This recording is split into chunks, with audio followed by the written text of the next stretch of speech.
the Nakh, Ingush, and Chechen. But before we get too deep into the video, first I want to tell you guys about my social media platforms. So I have a Clubhouse account and we can actually talk to one another on it. I also host Clubhouse rooms every now and then where I might talk about history and genetics of the Middle East and Africa. I have a Twitter page, a Facebook account, and a Facebook page, as well as a Instagram, all titled The Hebrew of Israel. And what I typically do on these platforms is post upcoming videos as well as slides for my presentations. And so just be on the lookout for all of that on my social media platforms. And if you want to support me financially for the channel, you can look at my Patreon as well as my PayPal and my GoFundMe. And with all of that out of the way, let's begin with the video. We discussed about the Ingush and the Chechenian separately, but now let's learn about them holistically. These people being known or referred to as the Nakh. So the Nakh peoples today, partly also known as the Vanak peoples, are the speakers of the Vanak languages. These are chiefly the ethnic Chechenian, Ingush, and Bats peoples of the North Caucasus, including closely related minor or historical groups. The Nakh languages are a group of languages within Northeast Caucasian family, spoken chiefly by the Chechens and Ingush in the North Caucasus. So here's the region where it's been spoken. All of these peoples simply called Nakh, Chechnya, Dagestan, etc. The Chechenian, Ingush, and Bats peoples are also grouped under the ethno-linguistic umbrella of Nakh peoples. The Nakh language were historically classified as an independent North Central Caucasian family, but are now recognized as a branch of the Northeast Caucasian family. The separation of the Nakh from common Northeast Caucasian has been tentatively dated to the Neolithic 4th millennium BC. Igor Dankov and Sergei Starstrom have suggested that Nakh is distinctly related to Hurrian-Urartian, which they included as a branch of the Northeast Caucasian language family, which are dubbed Alordian languages by Dankov. The Vanak have been referred to by various names, including Durzuks in medieval Arab, Georgian, and Armenian ethnogeography. Historical linguists, including Gianna Nichols, have connected ancestral Nakh languages and their distinct relatives to a Neolithic migration from the Fertile Crescent. Another view, not necessarily contradicting the previous one, posits a migration of Nakh into their present location in the North Caucasus during the Classical era, following the collapse of Urartu. So basically, two views: one, the Nakh peoples coming from the Fertile Crescent way in ancient times during the Neolithic, or coming from, the Urartu civilization. But like they said, both could be true. The Vanak Chechenian Ingush dialect continuum, the Chechen people are a Caucasian native ethnic group, and the Ingush people are a Caucasian native ethnic group of the North Caucasus, mostly inhabiting the Russian Republic of Ingushtania. According to the opinion of Caucasus folklorist Abjad Jonenica, it is certain that the Nakh constituted an important component of the Hurrian-Urartian tribes in the Transcaucasus and played a role in the development of their influential cultures. It has been noted that at many points Urartu in fact extended through Kakheti into the North Caucasus. Jononica notes in his book, The Kingdom of Urartu, which was made up of several small states flourished in the 9th and 7th centuries BCE and extended into the North Caucasus at the peak of its power. Urartiist Paul Zemensky argues that the Urartians likely originally hailed from Iraq and likely merely constituted a small ruling class. Now that's very interesting. His view, basically, these Urartians coming from Iraq and Mesopotamia. So Genomica notes that the first confirmed appearance of a consolidated Vanak nation in the North Caucasus, spanning the range the Zengi would later have, with a few additions later, as after the fall of Urartu, and notes that numerous people think that they were a regathering of Nakh tribes fleeing the crumbling state. The ancient Greek chronicler Strabo mentioned that mythical Gurgians had migrated from Eastern Asia, Asia Minor, i.e. Urartu, to the North Caucasus. Drominica notes that Gurgians is one of many Nakh roots. Gurga, meaning in fact, kindred, in Proto-Nakh. The discussion of their origins is intertwined with the discussion of the mysterious origins of the Nakh peoples as a whole. The only three surviving Nakh peoples are Chechens, Ingush, and Bats, but they are thought by some scholars to be the remnants of what was once a larger family of peoples, which I would agree, by the way. There are thoughts to either be descendant from original settlers of the Caucasus, North and or South, or supposedly Nakh-speaking ethnic minorities in the northeastern regions of the ancient state of Urartu, whose people also spoke a language that was possibly related to the Nakh languages. The two theories are not mutually incompatible, and there has been much evidence that seems to link the two, either by dual origins or a return theory in which the Nakh peoples originally lived in the Caucasus, migrated down to the south, lived there for a long period of time, and then returned to the Caucasus, which also is highly plausible. I think that will make a lot of sense as well.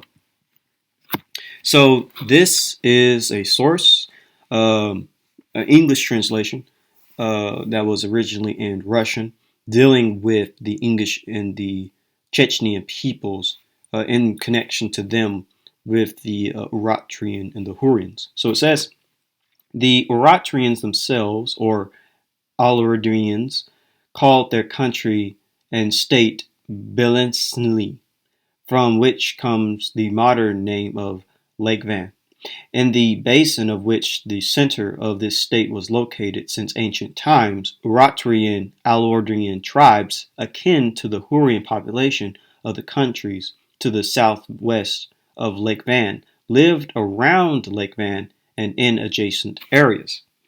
The Urartian as well as the Hurrian language belong to a special linguistic family among the modern languages.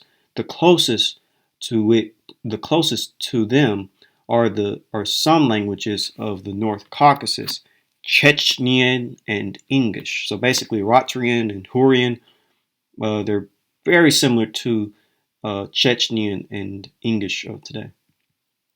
And here's another source. This is actually in German, though. English translation dealing with Hurrian-Urartian and the Vanak peoples. So it says, the long-standing assumption about the connections of Hurrian and Urartian with the Caucasian languages have received serious confirmation thanks to the collected correspondences identified in the Northeast Caucasian languages, and especially in the Vanak. And of course, Vanak is Chechen, Ingush, and Bats peoples. And this is another source from Russia, English translation, dealing with the Chechens and the Ingush with Urartu. And by the way, I always have the source highlighted that comes from highlighted in blue and the ISNB number so you can find it. So it says the most ancient state on the territory of our country was the Urartian kingdom in the Trans-Caucasus. The word Urartu, the memory of it is preserved in the name of Mount Ararat, is Assyrian, but the inhabitants themselves called their country Belenlili, hence Lake Van. And excuse me for my mispronunciation. The Aldrian or Urartian tribes living around this lake, who spoke a language that has not survived to this day, of the modern ones, Chechen and Ingush, are the closest to it. Back in the 13th century BC, created their own tribal unity. So basically it's saying that, again, English and Chechen peoples being related and closely linked to Urartians.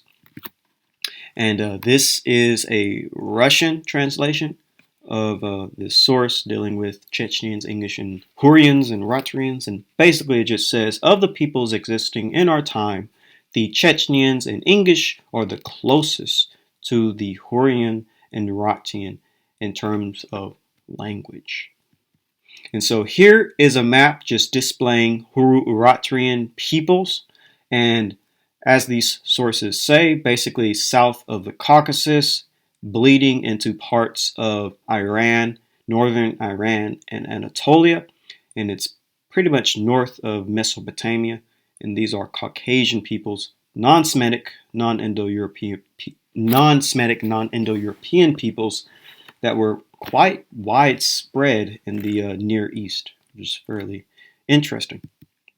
So here's a great book. I advise that you read this book if you want to learn more about the English and the Chechen and these Vanik peoples, these Nakh peoples of the Caucasus.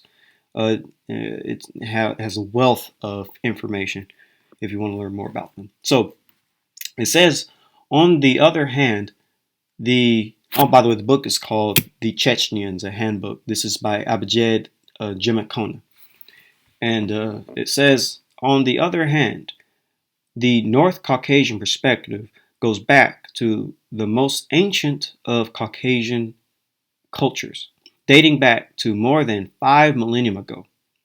For thousands of years, the Vanik lived in the North Caucasus, lived in their North Caucasian domicile, which waxed and waned as invaders came and went, but was preserved more or less interact due to the nation's remarkable tendency.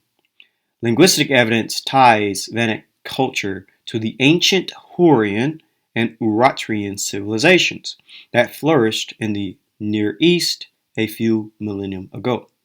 The Nakh also contributed an important element in the Neolithic Hurrian-Urartian culture in the Trans-Caucasus. It may be useful to construct a virtual model of Proto-North Caucasian culture that does not necessarily imply or deny a common root, but presupposes at least some active cultural interaction at some points in the histories of the North Caucasian peoples, say at the age of the great cultures, Mayakope, Mito, Sindika, Hurrian-Urartian, and others. The term Nakh peoples refers to the Chechens, Ingush, Kites, and Tovos-Tush Bats, all of whom speak languages of the Nakh branch of Northeast Caucasian and share common descent and culture. Vanik history is perhaps the most poorly studied among those of the various peoples of the North Caucasus. For example, up to the end of the 19th century, archaeologists in general consider that the North Caucasians settled in their present domicile during the Iron Age, at most 3,000 years ago. E.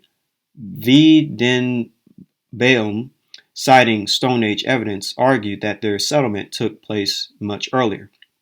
Through evidence of Nakh settlement was found on the southern slopes of the Caucasus in the 2nd and 1st millennium BC. He did not rule out the possibility of their residence in the north and eastern regions of the Caucasus. It is traditionally accepted that the Vanak have existed in the Caucasus with their present territory as a nucleus of a larger domicile for thousands of years, and that it was a birthplace of their ethnos, to which the peoples who inhabited the Central Caucasus and the steppe lands all the way to the Volga in the North Caucasus and the Caspian Sea to the east contributed. Some authorities believe that the Nakh nation was an offspring of the Hurrians and the Urartians, builders of magnificent civilizations in the Near East that had profound influences upon other cultures of the region. And that's extremely true and extremely important. The Hurrians and the Urartians, specifically the Hurrians, are very important people to study when it comes to the ancient Near East. And we'll actually cover them in later videos, but that quote is extremely true, that the Hurrians and the Urartians were the builders of magnificent civilizations in the Near East and had a profound influence upon other cultures of the region. That's very true. Anyways, it says, it is certain that the Nakh constituted an important component of the Hurrian-Urartian tribes in the Transcaucasus and played a role in the development of their influential cultures. E.A. Spencer in 1941 suggested that the Transcaucasus was the original Hurrian homeland. Some scholars have proposed the existence of a linguistic and cultural Northeast Caucasian and Hurrian or Urartian spatial continuum. So now dealing with the core Araxes culture. The core Araxes culture, called after the river valleys in the Transcaucasus, were excavated, revealed its remains extended from the 4th/3rd millennium BC to the early Bronze Age. It was one of the major civilizations of its time, on a par with those of Mesopotamia, with which it established trade routes. This culture is considered indigenous to the Caucasus, and one of its important variants is believed to have established by the ancestors of the Nakh Dagestanis. It is believed that the Hurrian civilization gave rise to the Transcaucasus Neolithic culture, which later spread to parts of Asia Minor and the Middle East. So this is a map of the Kora Araxes culture, and as I said, it is in the Caucasus, south of the Caucasus, where Hurrians and Urartians would spawn from, and of course where Chechenian and Chechenian and Ingush people will spawn from as well. So continuing with the book, it says the Kora Araxes was contiguous and had mutual influences with the Mayakote culture in the Northwest Caucasus. According to E.I. Karuknov in 1967, there were elements of the Mayakote culture in the early memorials of Chechnya and Ingushtania, in the Mikan and Bumut Kyrgyzs, and in Legovy and Sarzun Urit. The economy of the Kora Araxes culture was based on agriculture and cattle breeding. Contacts were maintained with the highland tribes of Western Asia and Asia Minor, according to Karpnov. And the pottery talking about the Kora Araxes pottery, the pottery had a dark and polished surface in the North Caucasus with a red color. So the people's the most probable theory of Nakh ancestry is that it was the reunion of the Caucasian Nakh, the location of whose original domicile is still a moot point. And some of the Urartian remnants of the breakup of the kingdom of Urartu, with the Transcaucasus being the most likely locality. at which this fusion took place. It is thought that the Proto-Caucasian Nakh and Proto-Hurrian had common ancestry. Thus, at least part of the genealogy of the Nakh peoples can be attributed to the Hurrians and their descendants, the Urartians, which is very, very interesting. Anyways, from Hurrians to modern Vanak, there were many nation tribes that can be viewed as forming connecting links in the genealogical chain. Some Urartian tribes were incorporated into other peoples, but the Vanak and Tovos Tushins resisted assimilation and are considered as the only linguistic and ethnic remnants of the Urartian and Hurrians. Despite the obscurity of their origins, the Hurrians became one of the great and influential peoples of the Near East from the 3rd millennium BC to the 14th century BC. Again, very true, and keep that in mind. Anyways, their original homeland was probably the South Caucasus down to the Armenian Plateau and the Zagros-Tartarus Mountains. Later, they expanded to Anatolia, Mesopotamia, and northern Syria. The Hurrian language was neither Indo-European nor Semitic, but it was akin to the Northeast Caucasian languages, or Aldrian languages, descendants of Urartian, including Chechens and Luezgian. Hurrian civilization reached its acme in the period of the 16th and 14th century BC. The generally accepted date for the downfall of Hurrian civilization is 1365 BC. The numerous clans of the Hurrians, such as the Gutis, Hattians, Kassites, established the Kassite kingdom of Babylon in the 15th century BC. The Kurdi, or Proto-Kurds, Mitannis, Mushki, and Urartians formed empires and city-states which bore their names.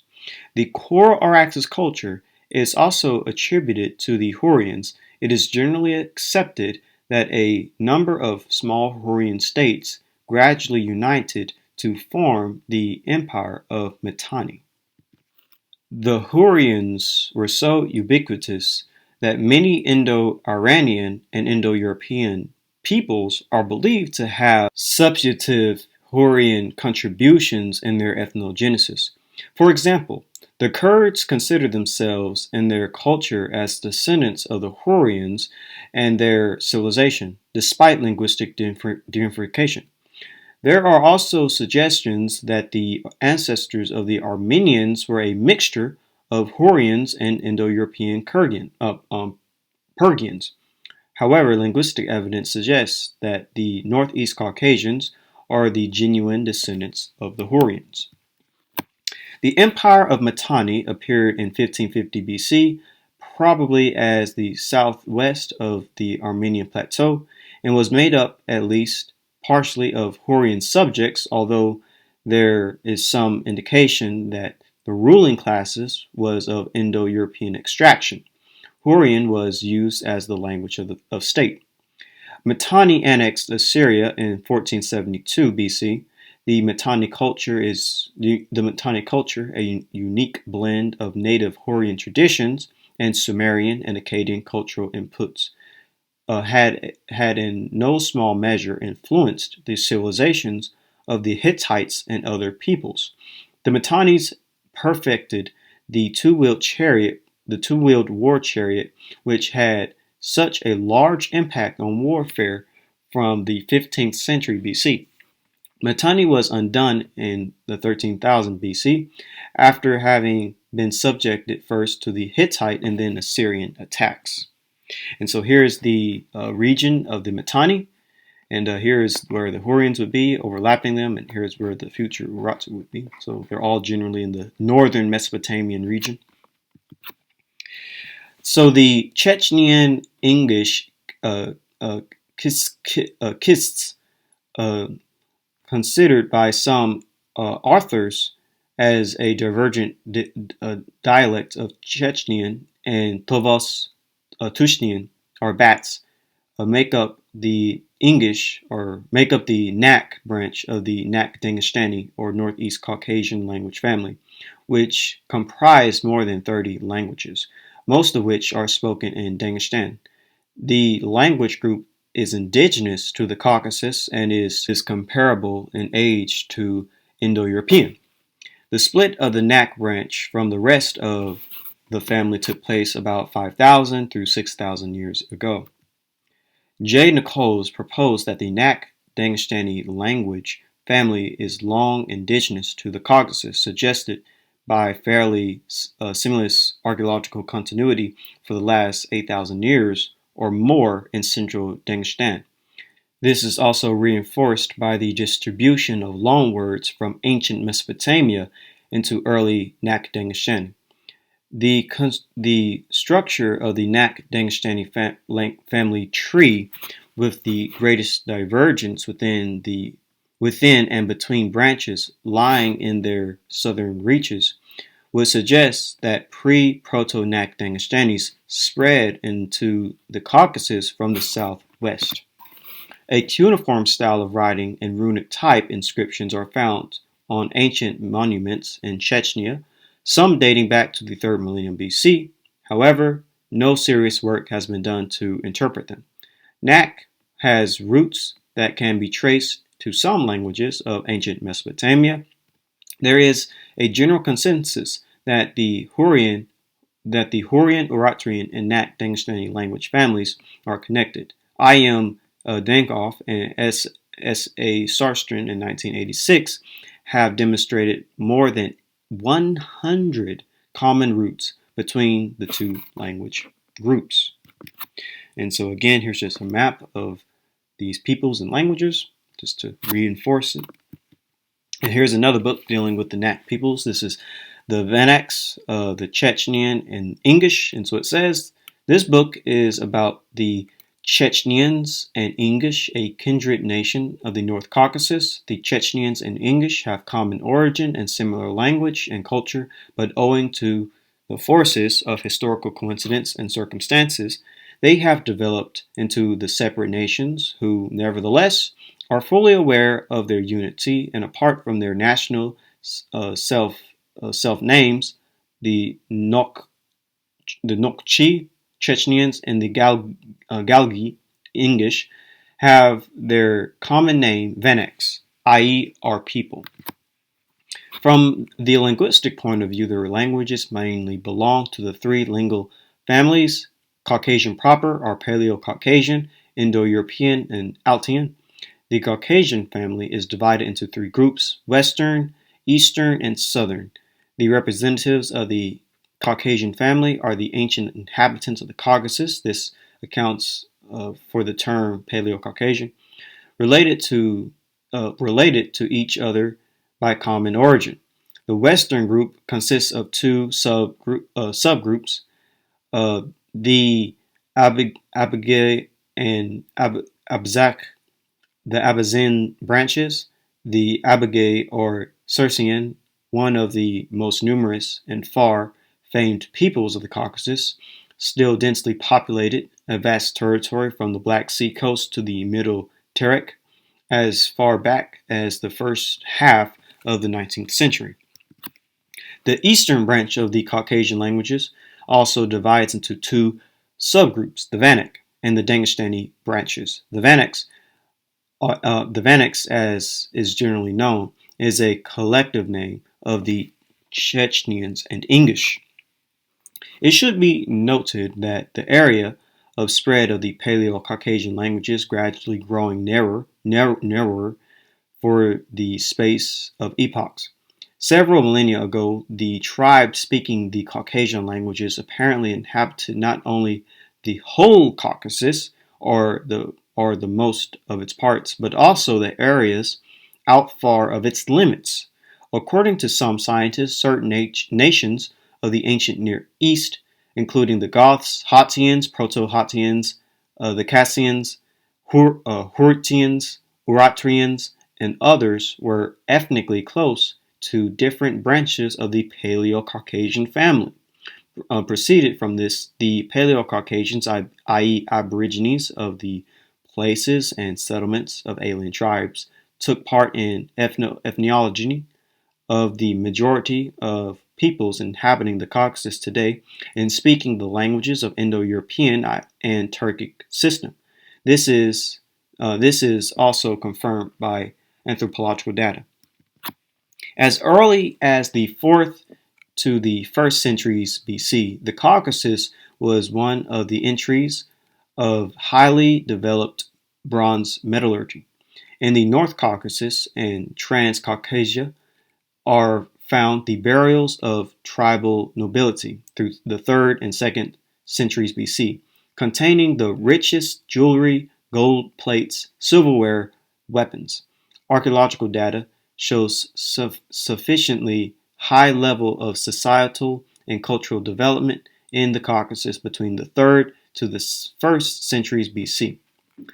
The influences of ancient civilizations of Mesopotamia and Anatolia on the culture of the Caucasian tribes of the Bronze Age is evident.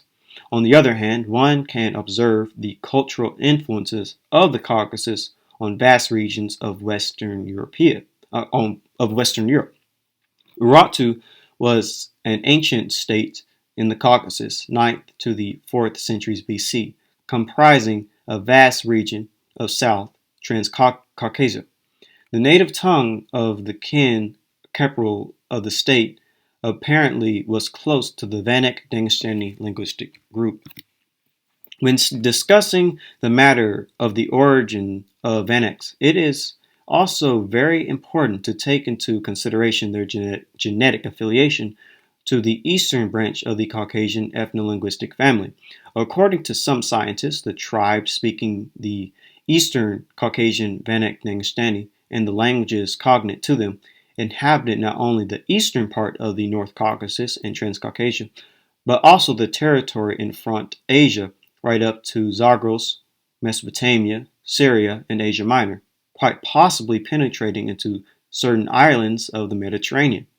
In particular, the thesis of kinship of ancestors of the Vanak-Dangstani peoples with the Hurrians and Urartians, the cultural nations of ancient times who formed the powerful states of the ancient Near East in the 2nd and 1st millennia BC, carries more conviction, as it is supposed the Proto-Hurrian-Urartian and other Eastern Caucasian languages are related to each other nearly the same way as the ancient written languages of Indo-European family.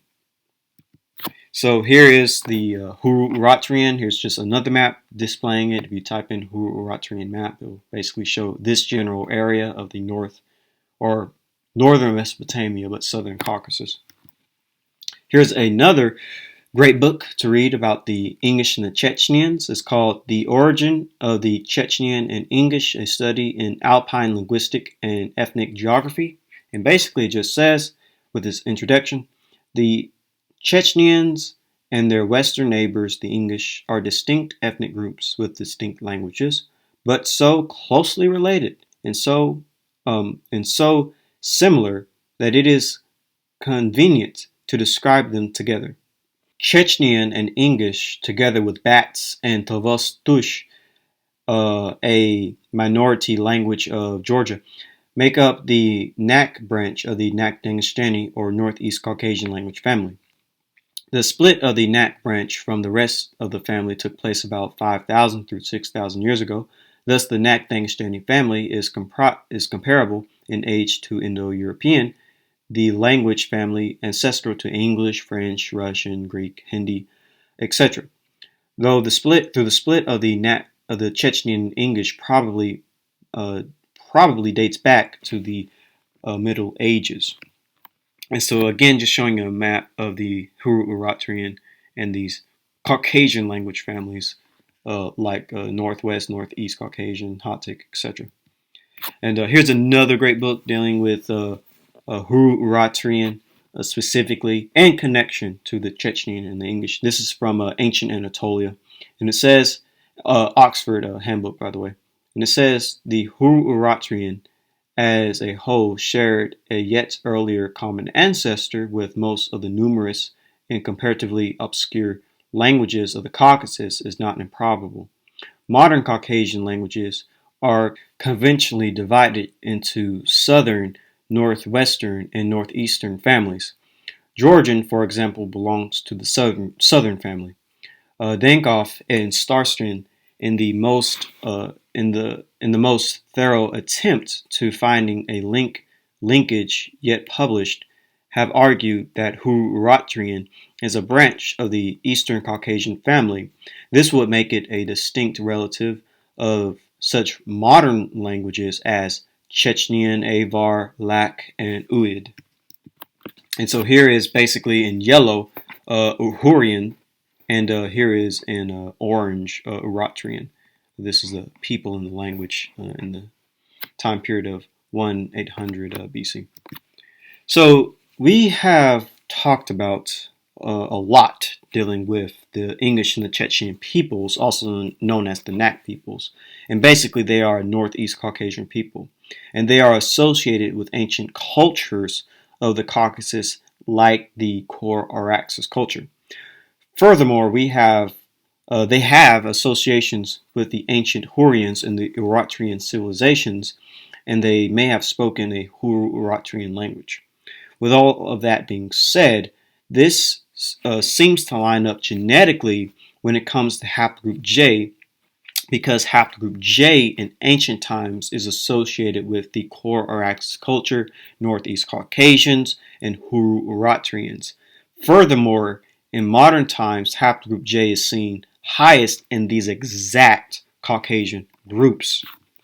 This is from How Eurasia Was Born, and it says, the Northeast Caucasian language family seems to show clear links to ancient Eastern Anatolia, as most subclades of J1-Z1842 can be linked to the Armenian highlands in present-day Azerbaijan, precisely fitting the exact location of the core Araxes culture. Three subclades of its J1-ZS3042, J1-ZS5658, J1-ZS2872, and J1-Y535 are widespread among Northeast Caucasian groups, suggesting Northeast Caucasian languages to have originated from the core Araxes culture.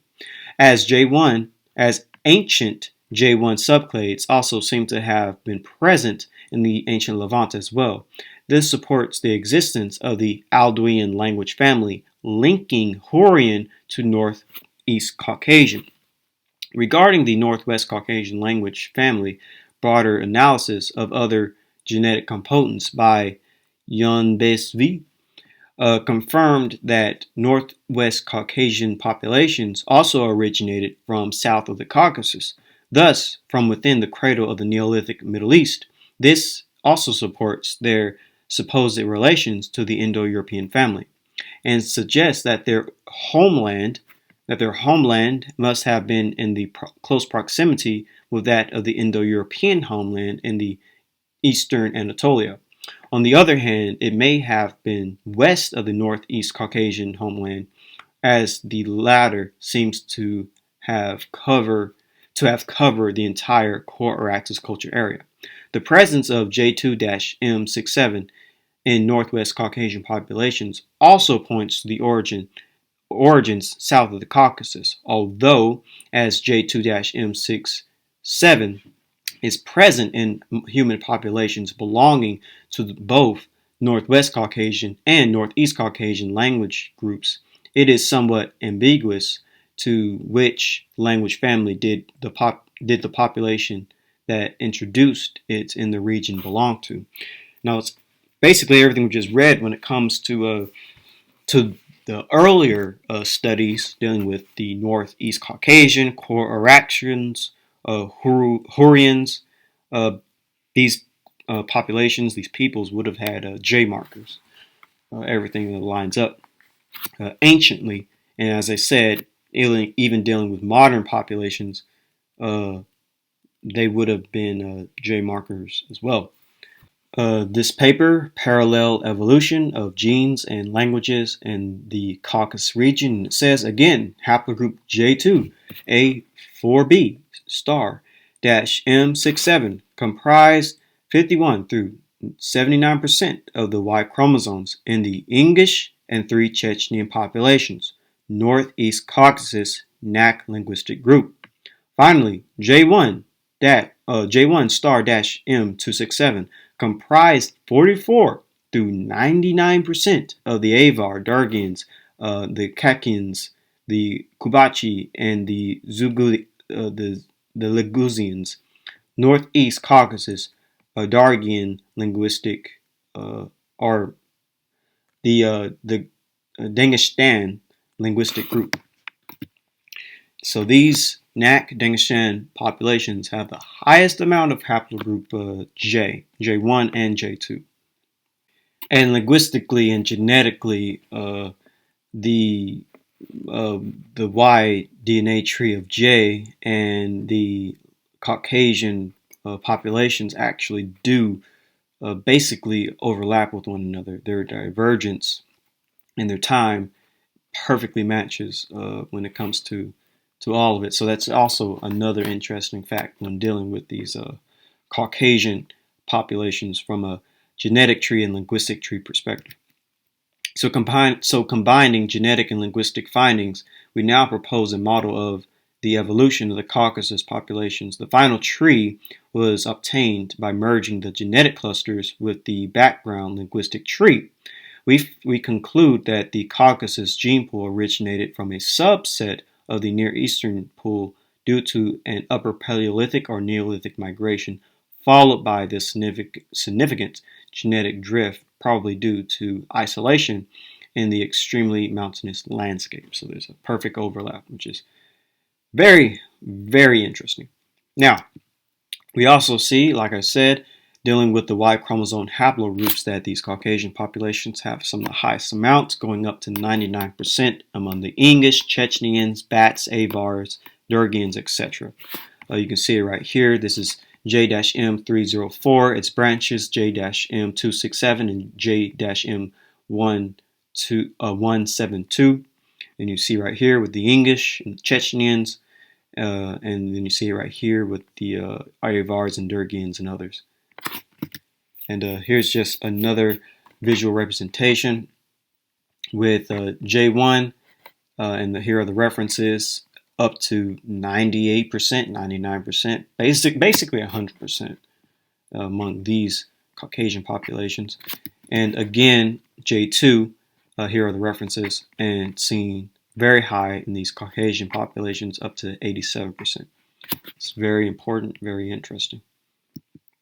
So the phenotype of the Nakh, or the Ingush and Chechenian, seems to belong to the Armenoid type according to anthropology, I would say. This is from the Vanek's book, and the Chechenian and the Ingush, and it says the Caucasian type is spread in the regions of the Great Caucasus on both sides of the range.